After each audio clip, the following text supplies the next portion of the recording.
Yes. Topic number 2, that is indicators of development. ठीक है, previous lecture में हम लोग बात कर रहे थे ग्रोथ एंड डेवलपमेंट के बारे में. टॉपिक नंबर 2 आ रहा है, that is indicators of development, the main part of the chapter. See, there are 4 different type of indicators. The first one, that is a growth rate of national income as an indicator, then PCI as an indicator, then PQLI as an indicator, and HDI as an indicator. Out of this 4, PQLI and HDI one of the most important question from this chapter. ठीक है, देखते हैं one by one सारे concepts को clear करते हैं. अगर हम बात करें growth rate of national income के बारे में as a indicator, so according to this indicator माना जाता है कि भाई जिस कंट्री की इनकम बढ़ रही है continuously for a longer period of time, so we can say there is a development. But ये कंसेप्ट की सबसे बड़ी जो लिमिटेशन है वो ये है कि ये सिर्फ एक ही बात को कंसीडर कर रहा है, that is national income, only quantitative factor. ठीक है, तो यहाँ पर लिमिटेशंस बहुत ज्यादा है ना.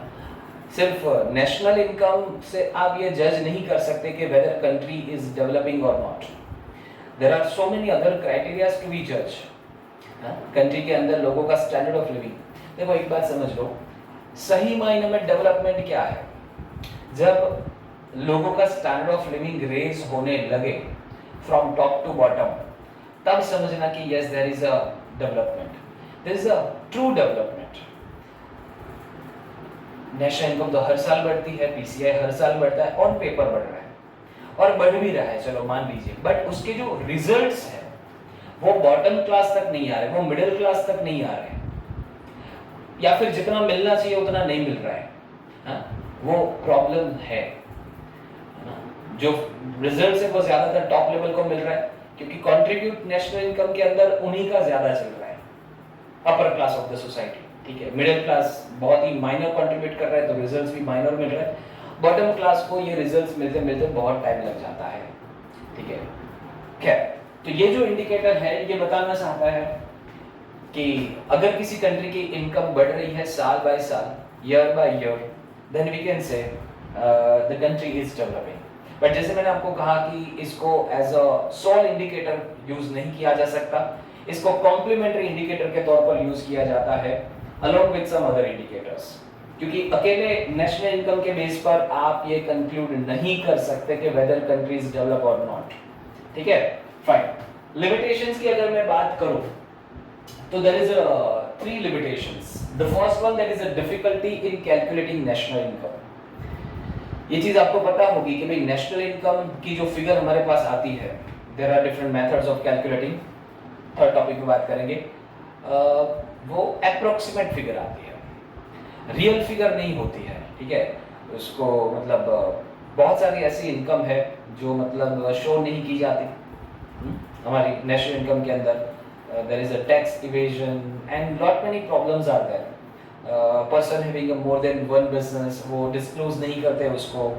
तो सही मायने में अगर डेवलपमेंट आई मीन इनकम है बट वो इनकम डिस्क्लोज नहीं की जाती है to save the taxes. Apart from this, self consumption is one of the limitation while we are calculating national income. Suppose I am a farmer. ठीक है, बहुत briefly बता रहा हूँ. Suppose I am a farmer. ठीक है, मेरे wheat या राइस या कोई भी क्रॉप मैंने उगाया, तो उसमें से मैं पहले अपना सेल्फ कंजम्पशन जो है वो निकाल लूंगा, देन आफ्टर एक्सेस जो क्वांटिटी है उसको मैं मंडी में बेचने जाऊंगा. तो सिर्फ मैं अकेला फार्मर नहीं, पूरे कंट्री के जितने फार्मर्स होंगे वो सारे फार्मर्स जो है वो उतना अनाज पर्सनल यूज के लिए निकालेंगे जो एक्चुअली मार्केट तक पहुंचा ही नहीं है. प्रोडक्शन तो हुआ था, ठीक है, प्रोडक्शन तो हुआ था.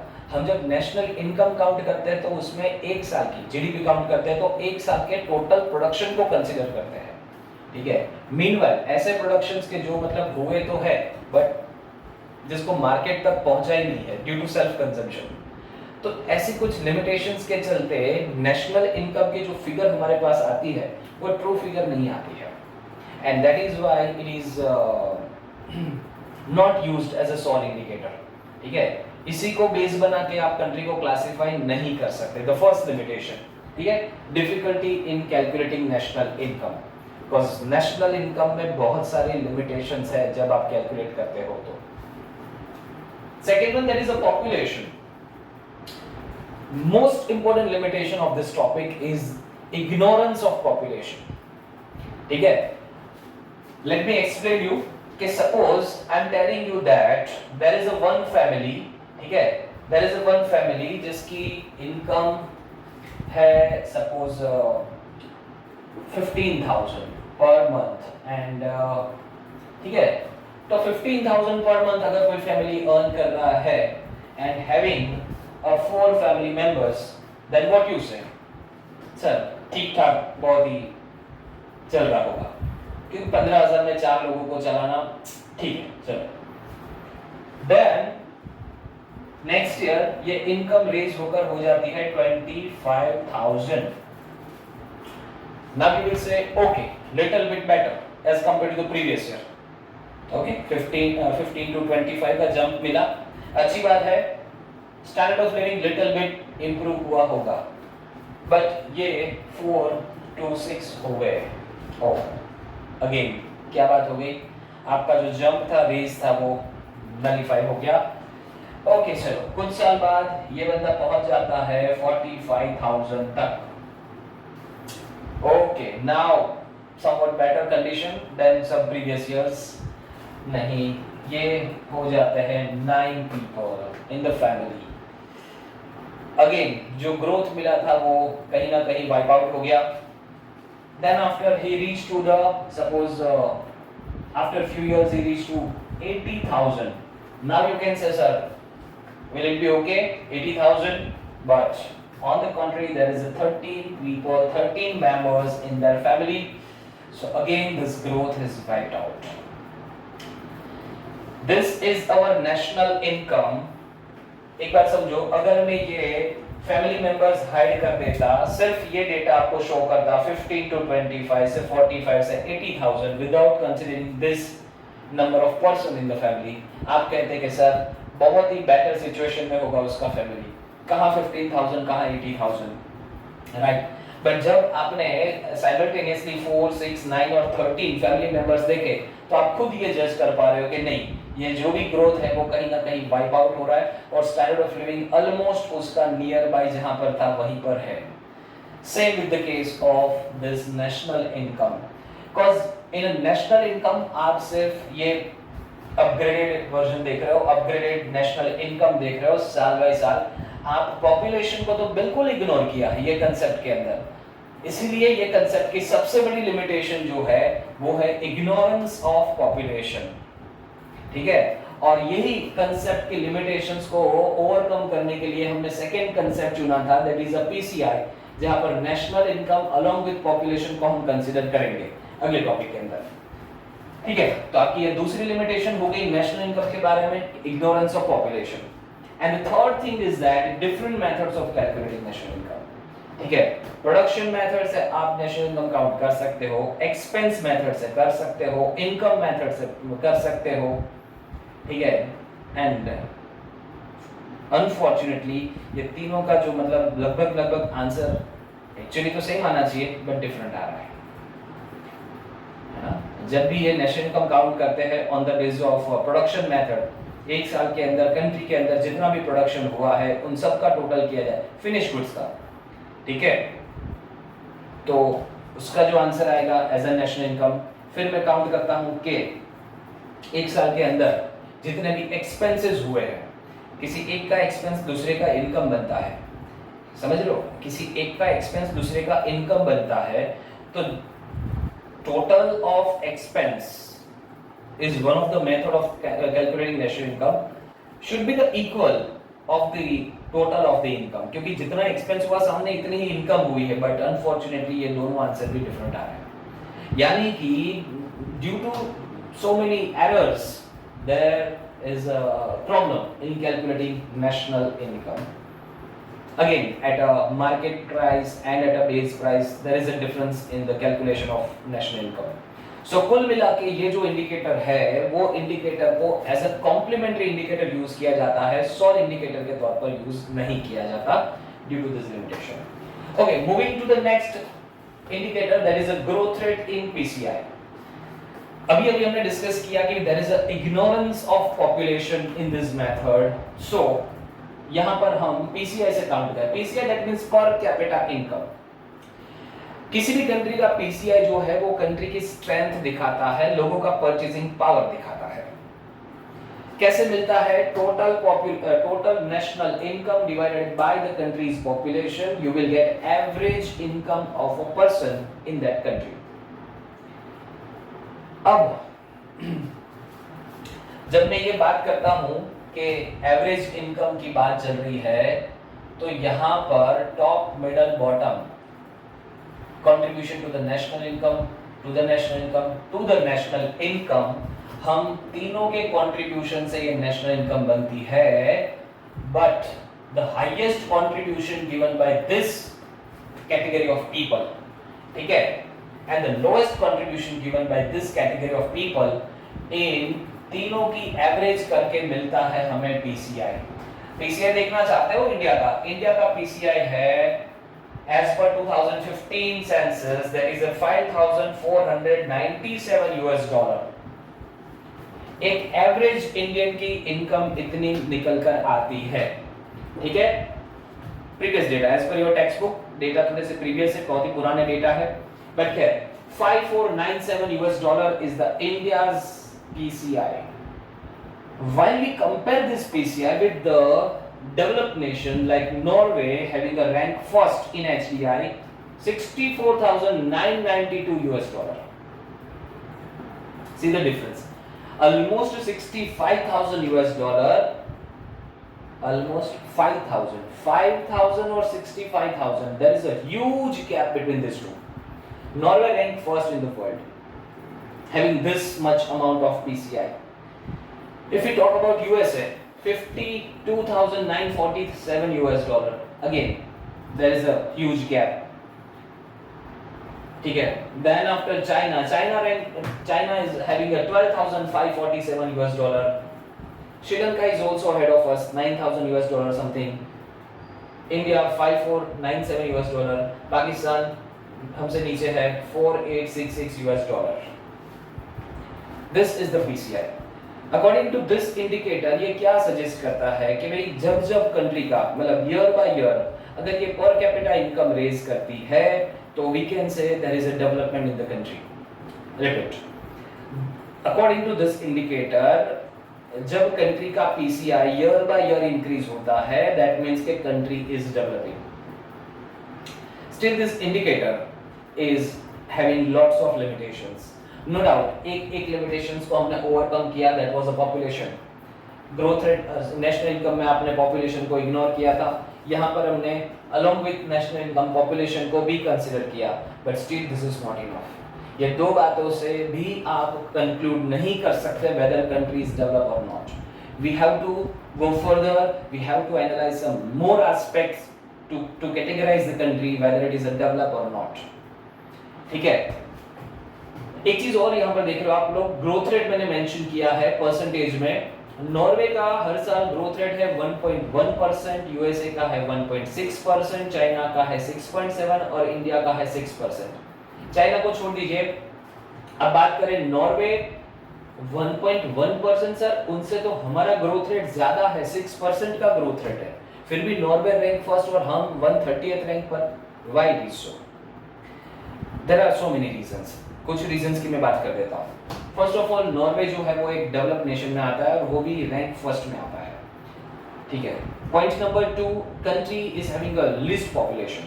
मतलब हमारे कंपैरिजन में तो ऐसा समझो कि हमारा यूपी बिहार जितना पॉपुलेशन उनका कंट्री का होगा, शायद उससे भी कम होगा, है ना. एक आध स्टेट जितना पॉपुलेशन वो कंट्री का होगा. हमारे पास ऐसे बहुत सारे स्टेट्स हैं, ठीक है, 28 स्टेट्स आते हैं. सो मतलब पॉपुलेशन के मामले में उनसे बहुत बहुत बहुत आगे है, बहुत ज्यादा है, जो नहीं होना चाहिए.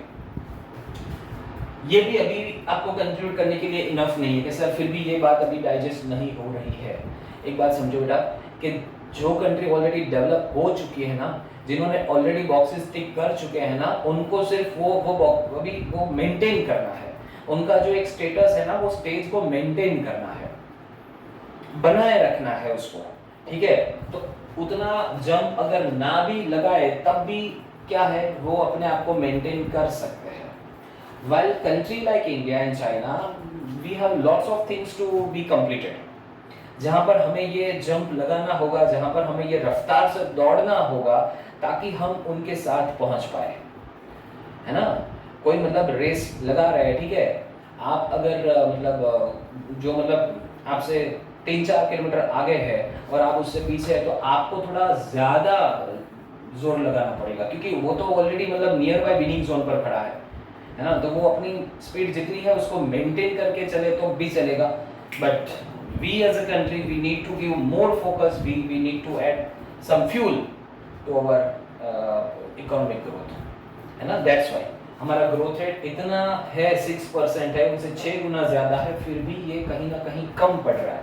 ये जोर जितना लगा रहे हैं ना वो भी कम पड़ रहा है, क्योंकि जितना पॉपुलेशन हमारा बढ़ा है, जितने काम हमारे पेंडिंग है, जितने इश्यूज हमारे पेंडिंग है, वो सारे चीज़ों को रेक्टिफाई करने के लिए हमें और भी ज़्यादा पेस के साथ आगे बढ़ना पड़ेगा, अगर हम वो टारगेट को देख रहे हैं डेवलप होने का, ठीक है।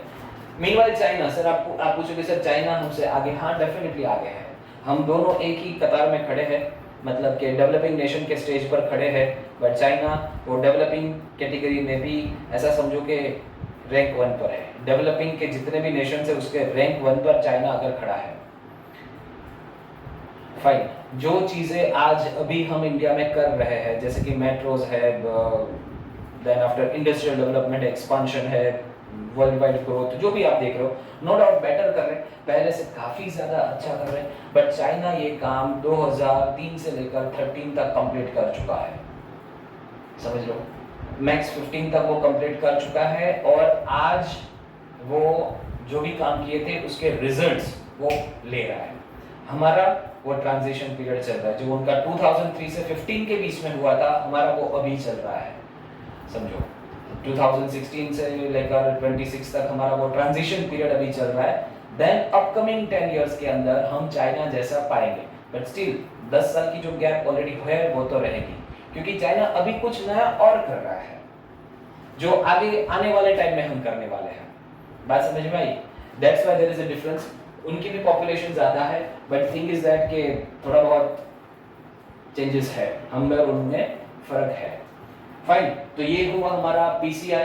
पीसीआई की अगर मैं बात करूं तो पीसीआई में लिमिटेशन ये बनेगी बेटा कि भले वो पॉपुलेशन को कंसीडर कर रहा है, नेशनल इनकम को कंसीडर कर रहा है, but still this two indicators, I mean two parameters are not enough to describe nation. तो सर चाहिए क्या इनको? इनको चाहिए ऐसे इंडिकेटर्स, कैसे? PQLI एंड HDI जैसे इंडिकेटर्स चाहिए। ये एक कॉम्प्लेक्स इंडिकेटर है जिसके अंदर वो क्वांटिटेटिव एंड क्वालिटेटिव का एक प्रॉपर जुडिशियस मिक्सचर करके आगे बढ़ते हैं, ठीक है। Extent of education, life expectancy and infant mortality rate, ये दोनों में आपने ऐसा एक भी वर्ड नहीं सुना है। आपने सिर्फ इनकम के रिगार्डिंग बात की, नेशनल इनकम की बात की, पर कैपिटा इनकम की बात की।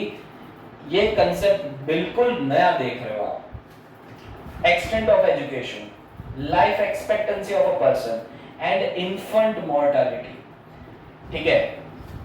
इसके बारे में भी नेक्स्ट वीडियो में हम डिस्कस करेंगे। PQLI and HDI। HDI के पैरामीटर्स है life expectancy, knowledge and good standard of living. ये दोनों टॉपिक आपको बहुत ही इंपॉर्टेंट है from this chapter.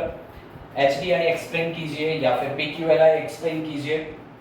David Morris ने ये एक्सप्लेन किया था PQLI वाला कंसेप्ट, जिसमें उन्होंने सभी कंट्रीज के डेटा को बहुत ही बारीकी से स्टडी किया एंड देन ही find out that what is the level of education in that country, ठीक है। What is the life extent of education में बात कर लूं तो बट ऑब्वियसली जितना ज्यादा होगा उतना सही होगा, है ना, वाइस वर्सा। जितना कम होगा उतना आपका पुअर परफॉर्मेंस है। Point number 2, life expectancy. ये एजुकेशन को पॉइंट आउट करता है कंट्री के अंदर, ये पॉइंट आउट करता है हेल्थ सेक्टर को कंट्री के अंदर। लाइफ एक्सपेक्टेंसी मतलब क्या? चाइल्ड बॉर्न, वो जो बॉर्न चाइल्ड है उसकी लाइफ जीने की कितनी एक्सपेक्टेंसी है, ये तो कोई नहीं बता सकता कितना जिएगा वो, तो नहीं। एक नॉर्मल स्टैंडर्ड के अंदर ऑन एन एवरेज इंसान कितना जीता है कंट्री के अंदर, that is called as a life expectancy. समझ रहे हो? ये डिफर करता है बेटा, कंट्री टू कंट्री ये डिफर करता है। जीना मरना हमारे हाथ में हो तो भगवान के हाथ में यार, कब किसका कितना, वो सब बात सही है, बट फिर भी न्यूट्रिशन वाला खाना अगर प्रॉपर हो, मेडिकल ट्रीटमेंट अगर सही हो, मेडिकल ट्रीटमेंट अवेलेबल प्लस लोगों की अफोर्डेबिलिटी, दोनों बातें होनी चाहिए, है ना, कि भाई कंट्री के अंदर सारी फैसिलिटीज अवेलेबल है, एक बात होना चाहिए। दूसरी बात, whether people are able to afford those facilities or not, ठीक है, ये दोनों कैपेसिटी होनी चाहिए, तब जाके जो लाइफ है वो इम्प्रूव होती है।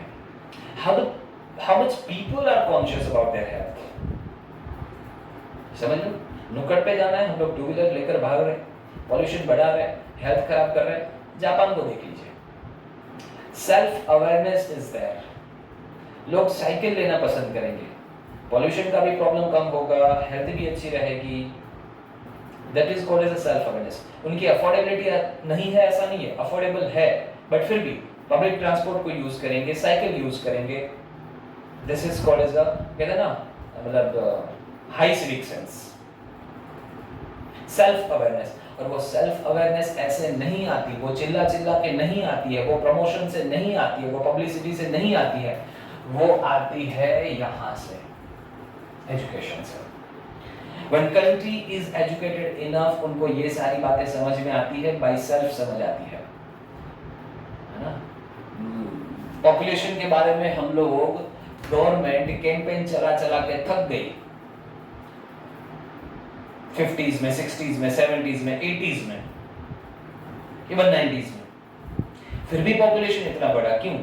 There was a lower education grade.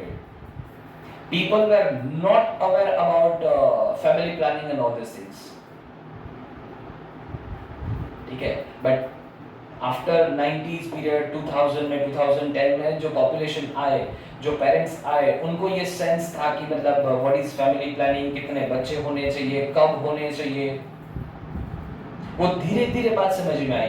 क्यों? पहले वो चीज समझ में नहीं आती थी भाई, लैक ऑफ एजुकेशन। ये जो अवेयरनेस की मैं बात कर रहा हूँ ना, हेल्थ के रिगार्डिंग कॉन्शियसनेस की मैं बात कर रहा हूँ, सिविक सेंस की मैं बात कर रहा हूँ, that comes from this, not only this, ये तो मोरल हुआ, apart from this what about us, आपको पैसे वैसे कमाना है, एजुकेशन इज मस्ट, लाइफ बनानी है, एजुकेशन इज मस्ट, रोजगार चाहिए, जॉब चाहिए, आपको अपने आप को प्रूव करना है, you need to get education. उसके साथ साथ आपके पॉवर्टी, अनएम्प्लॉयमेंट के इश्यूज भी सॉल्व होंगे, सिविक सेंस भी इंप्रूव होगा, सेल्फ अवेयरनेस भी इंप्रूव होगी।